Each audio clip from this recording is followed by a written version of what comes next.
আজি ଅଗଷ୍ଟ ମାସ 14 ତାରିଖ ବୁଧବାର। ଆସନ୍ତୁ ଦେଶ ବିଦେଶର କିଛି ଗୁରୁତ୍ୱପୂର୍ଣ୍ଣ ଖବର ଉପରେ ନଜର ପକାଇବା। ସୁଭଦ୍ରା ଯୋଜନାକୁ ନେଇ ବଡ଼ ବୟାନ ଦେଲେ ଉପମୁଖ୍ୟମନ୍ତ୍ରୀ ପ୍ରଭାତୀ ପରିଡ଼ା। ଉପମୁଖ୍ୟମନ୍ତ୍ରୀ କହିଛନ୍ତି, ସୁଭଦ୍ରା ଯୋଜନାକୁ ନେଇ ମହିଳାମାନଙ୍କୁ ଭ୍ରମିତ କରନ୍ତୁ ନାହିଁ। ଏସ୍ଓପି ନ ଆସିବା ପର୍ଯ୍ୟନ୍ତ ମହିଳାମାନଙ୍କୁ ଭ୍ରମିତ ନ କରିବା ପାଇଁ ସେ ପରାମର୍ଶ ଦେଇଛନ୍ତି। ଆବେଦନ ପ୍ରକ୍ରିୟା ଅତି ସରଳ କରାଯିବ। କେହି ଭ୍ରମିତ ହୁଅନ୍ତୁନି ବୋଲି ପ୍ରଭାତୀ ପରିଡ଼ା କହିଛନ୍ତି। ସାଧାରଣ ଲୋକଙ୍କ ମତାମତ ନେଲା ପରେ ସୁଭଦ୍ରା ଯୋଜନାର ଏସ୍ଓପି ସାର୍ବଜନୀନ କରାଯିବ। ସେପ୍ଟେମ୍ବର 17ରେ ପ୍ରଧାନମନ୍ତ୍ରୀଙ୍କ ଦ୍ୱାରା ହିତାଧିକାରୀଙ୍କୁ ପ୍ରଦାନ କରାଯିବ। ସୁଭଦ୍ରା ଯୋଜନା ପାଇଁ ଏସ୍ଓପି ପ୍ରସ୍ତୁତି ସରିଛି। ଲୋକଙ୍କ ମତାମତକୁ ଅପେକ୍ଷା ରହିଛି। ସାରା ରାଜ୍ୟରେ 10ଟି କ୍ଲଷ୍ଟରରେ ଲୋକମାନଙ୍କଠାରୁ ମତାମତ ନିଆଯାଉଛି। ଲୋକମାନେ ଯାହା ମତାମତ ଦେବେ ସେହି ହିସାବରେ ସଂଶୋଧନ ହେବ। 14 ତାରିଖ ଅର୍ଥାତ୍ ଆଜି ଜିଲ୍ଲାପାଳମାନଙ୍କଠାରୁ ରିପୋର୍ଟ ଆସିବ। ଲୋକଙ୍କ ମତାମତ ଗ୍ରହଣ ପରେ ଏସ୍ଓପିରେ ସଂଶୋଧନ ହୋଇ ଏହାକୁ ସାର୍ବଜନୀନ କରାଯିବ ବୋଲି ଉପମୁଖ୍ୟମନ୍ତ୍ରୀ କହିଛନ୍ତି। ତେବେ ଏହି ଯୋଜନା ପାଇଁ କେବେଠାରୁ ଆବେଦନ ପ୍ରକ୍ରିୟା ଆରମ୍ଭ ହେବ ସେ ନେଇ କୌଣସି ରିପୋର୍ଟ ପ୍ରକାଶ ପାଇନାହିଁ। ପରବର୍ତ୍ତୀ ଖବର, ବହୁଚର୍ଚ୍ଚିତ ନବ ଦାସ ହତ୍ୟା ମାମଲାର କେସ୍ ପୁଣି ଖୋଲିବା ପାଇଁ ଯାଉଛନ୍ତି ବିଜେପି ସରକାର। ଆଇନ ମନ୍ତ୍ରୀ ପୃଥ୍ୱୀରାଜ ହରିଚନ୍ଦନ ଏ ନେଇ ଜାତୀୟ ଗଣମାଧ୍ୟମକୁ ସାକ୍ଷାତକାର ଦେଇ ସୂଚନା ଦେଇଛନ୍ତି। ଆଇନ ମନ୍ତ୍ରୀ କହିଛନ୍ତି, ଖୁବ୍ ଶୀଘ୍ର ଏହି ମାମଲାର ରିଓପନ୍ କରାଯିବ। ସ୍ପଷ୍ଟ ଦିବାଲୋକରେ ଜଣେ ମନ୍ତ୍ରୀଙ୍କୁ ହତ୍ୟା କେବେ ବି ହାଲୁକା ଭାବେ ଗ୍ରହଣ କରାଯାଇପାରିବ ନାହିଁ ବୋଲି ସେ କହିଛନ୍ତି। ସୂଚନାଯୋଗ୍ୟ 2023 ଜାନୁଆରୀ 29 ତାରିଖରେ ନବ ଦାସଙ୍କୁ ଦିନ 2 ପହରେ ଗୁଳି କରି ହତ୍ୟା କରାଯାଇଥିଲା। ପୁଲିସ ଏସ୍ଆଇ ଗୋପାଳ ଦାସ ତାଙ୍କୁ ଗୁଳି କରିଥିଲେ।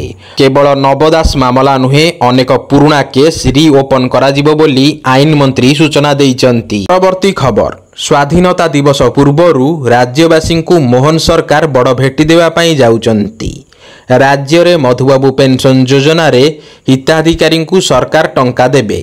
ଅଗଷ୍ଟ 15 ତାରିଖରେ ନୂଆ ହିତାଧିକାରୀଙ୍କୁ ଭତ୍ତା ରାଶି ମିଳିପାରେ ବୋଲି କୁହାଯାଉଛି। ହେଲେ ଏ ନେଇ ଏଯାଏ କୌଣସି ସରକାରୀ ଘୋଷଣା ହୋଇନାହିଁ। ପରବର୍ତ୍ତୀ ଖବର, ଓଡ଼ିଶା ବିଶ୍ୱବିଦ୍ୟାଳୟ ଆଇନରେ ସଂଶୋଧନ ପାଇଁ କେନ୍ଦ୍ର ଶିକ୍ଷାମନ୍ତ୍ରୀ ଧର୍ମେନ୍ଦ୍ର ପ୍ରଧାନଙ୍କ ଚିଠି।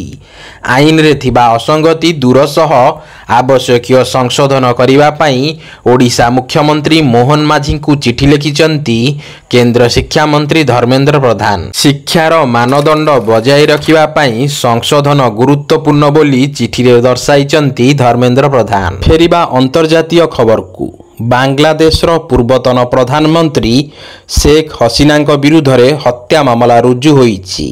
ଜୁଲାଇ 19ରେ ଢାକାରେ ପୋଲିସ ଗୁଳିରେ ଆବୁ ସଇଦଙ୍କ ମୃତ୍ୟୁ ମାମଲାରେ ଶେଖ୍ ହସିନା ଏବଂ 6 ଜଣଙ୍କୁ ଅଭିଯୁକ୍ତ କରାଯାଇଛି। କୁହାଯାଉଛି ଯେ ଯଦି ଶେଖ୍ ହସିନା ବାଂଲାଦେଶକୁ ଫେରିଯାଆନ୍ତି ତେବେ ତାଙ୍କୁ ସାରା ଜୀବନ ଜେଲରେ ବିତାଇବା ପାଇଁ ପଡ଼ିବ। ପରବର୍ତ୍ତୀ ଖବର, ରୁଷିଆ ସହ ମିଶି ଚାଇନା ଓ ପାକିସ୍ତାନର ନିଦ ହଜାଇ ଦେଲା ଭାରତ। ସୂଚନା ଅନୁସାରେ ଭାରତ ପୁଣି ଥରେ ଏମିତି କିଛି କରିଛି ଯାହା ପଡ଼ୋଶୀ ଦେଶ ଚୀନ ଏବଂ ପାକିସ୍ତାନର ନିଦ ହଜାଇ ଦେଇଛି। ଗତ ବର୍ଷ ଆଣବିକ ଶକ୍ତି ସମ୍ବନ୍ଧରେ ଭାରତ ଏବଂ ରୁଷିଆ ମଧ୍ୟରେ ଏକ ଚୁକ୍ତି ସ୍ୱାକ୍ଷରିତ ହୋଇଥିଲା। ସମାନ ଚୁକ୍ତି ଅନୁଯାୟୀ ଭାରତର କୁଡ଼ାନକୁଲମ ପାୱାର ପ୍ଲାଣ୍ଟରେ ପରମାଣୁ ଶକ୍ତି ଇତ୍ୟାଦି ଯୋଗାଇବା ପାଇଁ ଖୁବ୍ ଶୀଘ୍ର ଇନ୍ଧନ ଓ ଅନ୍ୟ ଏକ ସାମଗ୍ରୀ ଆସିବା ପାଇଁ ଯାଉଛି। ରିପୋର୍ଟ ଅନୁଯାୟୀ ଯେତେବେଳେ ଏହି ପ୍ଲାଣ୍ଟର ସମସ୍ତ 6ଟି ୟୁନିଟ୍ ସମାପ୍ତ ହେବ, ଏହାର କ୍ଷମତା 6000 ମେଗାୱାଟ୍ ହେବ। ଗତ ବର୍ଷ ଏହି କାରଖାନାର ନୂତନ ୟୁନିଟ୍ ଗୁଡ଼ିକୁ ଆଣବିକ ଇନ୍ଧନ ଯୋଗାଇବା ପାଇଁ ଭାରତ ଏବଂ ରୁଷିଆ 10,500 କୋଟି ଟଙ୍କା ମୂଲ୍ୟର ଚୁକ୍ତି ସ୍ୱାକ୍ଷରିତ କରିଛନ୍ତି।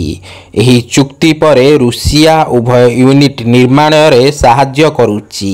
ରୁଷିଆର ଏକ ଆଣବିକ କମ୍ପାନୀ ଏହି କାରଖାନାର ପରମାଣୁ ଶକ୍ତି ବିଭାଗକୁ ଇନ୍ଧନ ଓ ଅନ୍ୟାନ୍ୟ ସାମଗ୍ରୀ ଯୋଗାଇବ।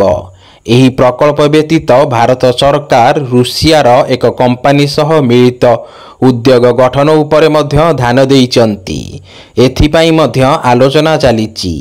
ବିଶେଷଜ୍ଞମାନେ କହିଛନ୍ତି, ଯଦି ଏହି ମିଳିତ ଉଦ୍ୟମ ଫଳପ୍ରଦ ହୁଏ ତେବେ ଏହା ଭାରତର ଆଣବିକ କ୍ଷମତାକୁ ବହୁଗୁଣିତ କରିବ ଏବଂ ଚାଇନାକୁ ଏହା ବହୁମାତ୍ରାରେ ବିବ୍ରତ କରିବ।